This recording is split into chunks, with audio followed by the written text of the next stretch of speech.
Weight loss ಮಾಡಬೇಕು ಅಂತ ತುಂಬಾ ಮಂದಿ ಟ್ರೈ ಮಾಡ್ತಾರೆ, ಬಟ್ ಅನ್ಕೊಂಡ ರಿಸಲ್ಟ್ ಸಿಗ್ತಾ ಇಲ್ಲ ಅಂತ ಡಿಮೋಟಿವೇಟ್ ಆಗಿ ಬಿಡ್ತಾರೆ. ಆಕ್ಚುಲಿ ವೇಟ್ ಲಾಸ್ ಮಾಡೋಕೆ ಅಷ್ಟು ಕಷ್ಟ ಏನೂ ಅಲ್ಲ.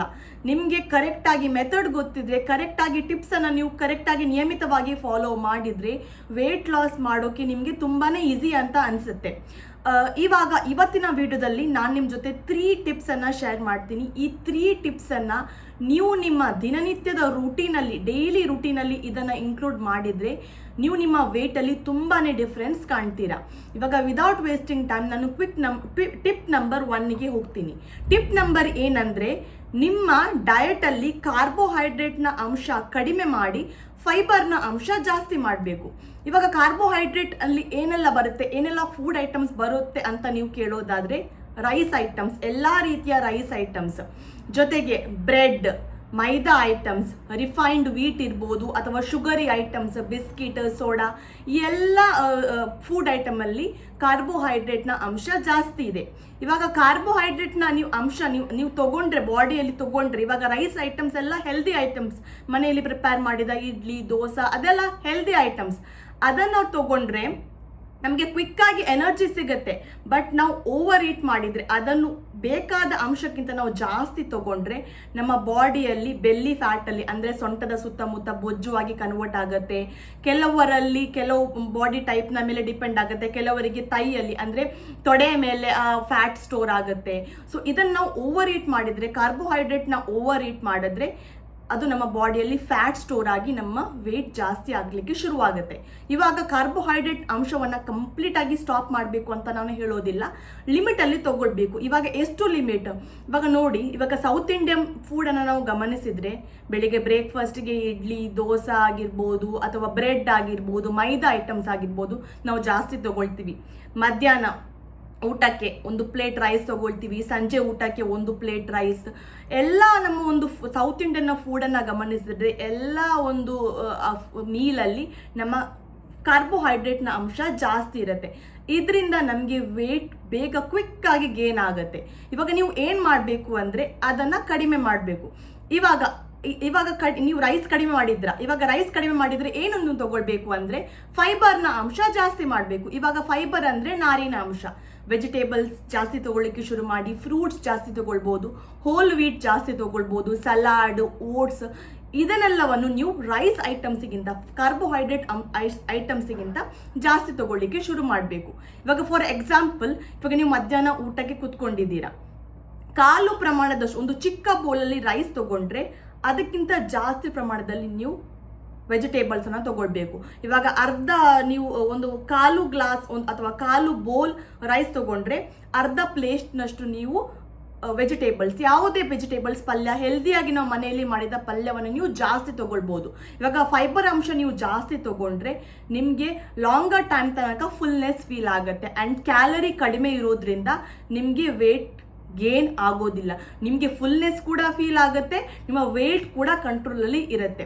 ಸೊ ಟಿಪ್ ನಂಬರ್ 1 ನೀವು ಏನು ಫಾಲೋ ಮಾಡಬೇಕು ಅಂದರೆ, ಕಾರ್ಬೋಹೈಡ್ರೇಟ್ನ ಅಂಶ ಕಡಿಮೆ ಮಾಡಿ ಫೈಬರ್ನ ಅಂಶ ಜಾಸ್ತಿ ಮಾಡಬೇಕು. ಕಾರ್ಬೋಹೈಡ್ರೇಟನ್ನು ನೀವು ತಗೊಳ್ಬೋದು, ಬಟ್ ಲಿಮಿಟೆಡ್ ಕ್ವಾಂಟಿಟಿಯಲ್ಲಿ ಮಾತ್ರ. ಇವಾಗ ಸೆಕೆಂಡ್ ಮೇನ್ ಟಿಪ್ ಏನಂದರೆ, ಪ್ರೋಟೀನ್ನ ಅಂಶ ನೀವು ಜಾಸ್ತಿ ಮಾಡಬೇಕು.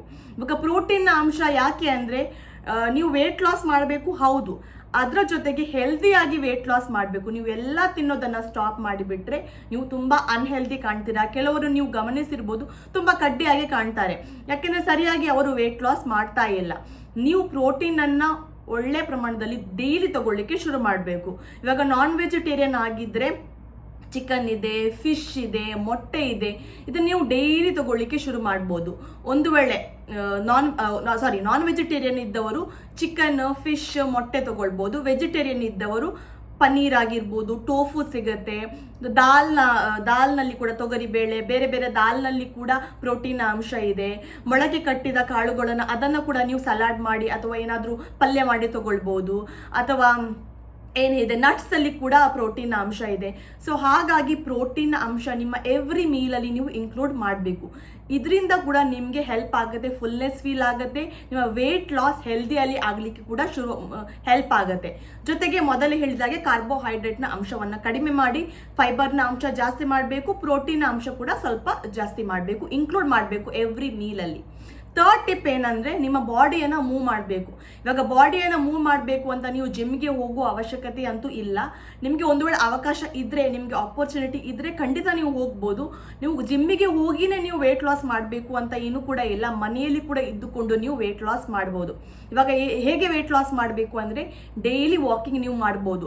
ಸ್ಪೆಷಲಿ ನಿಮಗೆ ಬೆಳಿಗ್ಗೆ ಟೈಮಲ್ಲಿ ನಿಮಗೆ ಇವಾಗ ನಿಮ್ಮ ರುಟೀನ್ ಯಾವ ರೀತಿ ಇದೆ, ನಿಮಗೆ ಯಾವಾಗ ಟೈಮ್ ಸಿಗುತ್ತೆ ಅಂತ ನಿಮಗೆ ಗೊತ್ತಿದೆ.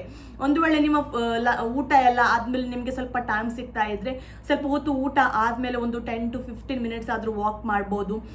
ಬೆಳಿಗ್ಗೆ ನಿಮಗೆ ಸಮಯ ಸಿಗ್ತಾ ಇದ್ರೆ ಬೆಳಿಗ್ಗೆ ನೀವು ವಾಕಿಂಗ್ ಜಾಗಿಂಗ್ ಮಾಡ್ಬೋದು, ಅರ್ಧ ಗಂಟೆ 20 ನಿಮಿಷ ಹೇಗೆ ನಿಮಗೆ ಟೈಮ್ ಸಿಗುತ್ತೆ ನೋಡಿ. ಹಾಗಾಗಿ ನೀವು ನಿಮ್ಮ ಒಂದು ಎಕ್ಸಸೈಸನ್ನು ಕೂಡ ನಿಮ್ಮ ಒಂದು ರೂಟೀನಲ್ಲಿ ಇನ್ಕ್ಲೂಡ್ ಮಾಡಬೇಕು. ಇವಾಗ ವಾಕಿಂಗ್, ಜಾಗಿಂಗ್, ಸ್ಟ್ರೆಚಿಂಗ್ ಕೂಡ ನೀವು ಮಾಡ್ಬೋದು. ನಿಮಗೆ ಯೂಟ್ಯೂಬಲ್ಲಿ ತುಂಬ ವಿಡಿಯೋಸ್ ಸಿಗುತ್ತೆ, 1 to 1 ಥರ ಅವರು ಹೇಳಿಕೊಡ್ತಾರೆ. ಅದನ್ನು ಕೂಡ ನೀವು ಆನ್ ಮಾಡಿ ಇಟ್ಟು ಅವರು ಹೇಳಿದಾಗೆ ನೀವು ಕೂಡ ಮನೆಯಲ್ಲಿ ವರ್ಕೌಟ್ ಮಾಡ್ಕೋಬಹುದು. ಆ್ಯಂಡ್ ನಾನು ಕೂಡ ಮನೆಯಲ್ಲಿ ಯಾವ ರೀತಿ ಎಕ್ಸಸೈಸ್ ಮಾಡಬೇಕು ಅಂತ ಒಂದು ವಿಡಿಯೋ ಕೂಡ ಶೇರ್ ಮಾಡಿದ್ದೀನಿ. ಅದು ಕೂಡ ನಿಮಗೆ ಬೇಕಿದ್ರೆ ಲಿಂಕನ್ನು ಶೇರ್ ಮಾಡ್ತೀನಿ. ಸೊ ಈ ಎಲ್ಲ ಒಂದು ಹ್ಯಾಬಿಟನ್ನು ನೀವು ನಿಮ್ಮ ದಿನನಿತ್ಯದ ರೂಟೀನಲ್ಲಿ ಇನ್ಕ್ಲೂಡ್ ಮಾಡಿದರೆ ಖಂಡಿತ ನಿಮ್ಮ ವೆಯ್ಟ್ ಲಾಸಲ್ಲಿ ನೀವು ತುಂಬ ಅಂದರೆ ತುಂಬ ಚೇಂಜಸ್ ಕಾಣ್ತೀರಾ. ಆ್ಯಂಡ್ ನೀವು ಡಿಮೋಟಿವೇಟ್ ಆಗಬೇಕಂತ ಇಲ್ಲ. 2 ದಿನ ಫಾಲೋ ಮಾಡಿ ನಾನು ವೆಯ್ಟ್ ಲಾಸಲ್ಲಿ ಏನು ಕೂಡ ಚೇಂಜಸ್ ಕಾಣ್ತಾ ಇಲ್ಲ, ಇದನ್ನು ಬಿಟ್ಬಿಡ್ತೀನಿ ಅಂತ ಹಾಗೆ ಮಾಡಲಿಕ್ಕೆ ಹೋಗಬೇಡಿ. ಇದನ್ನು ನೀವು ರೆಗ್ಯುಲರ್ ಆಗಿ ನಿಯಮಿತವಾಗಿ ಫಾಲೋ ಮಾಡಬೇಕು. ಯಾಕೆಂದರೆ ಇದೆಲ್ಲ ತುಂಬ ಈಸಿ. ನಾವು ಏನು ಕೂಡ ನಾನು ಸ್ಟಾಪ್ ಮಾಡಬೇಕು, ಅದು ತಿನ್ನಬೇಡಿ, ಇದು ತಿನ್ನಬೇಡಿ ಅಂತ ಹೇಳ್ತಾ ಇಲ್ಲ.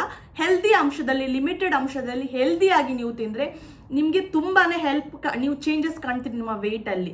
ನಾನು ಇನ್ನೂ ಕೂಡ ತುಂಬ ವಿಡಿಯೋಸ್ ಮಾಡ್ತೀನಿ ಇದರ ಬಗ್ಗೆ. ಯಾರಿಗಾದರೂ ಇಂಟ್ರೆಸ್ಟ್ ಇದ್ದರೆ ಓನ್ಲಿ ಥಿಂಗ್ ಊಟ ಬಿಟ್ಟು ನೀವು ವೆಯ್ಟ್ ಲಾಸ್ ಮಾಡಬೇಕು ಅಂತಲ್ಲ. ಊಟ ತಗೊಳ್ಳಿ, ಟೈಮಿಗೆ ಕರೆಕ್ಟಾಗಿ ಆ ಟೈಮಿಗೆ ಊಟ ತಗೊಳ್ಳಿ.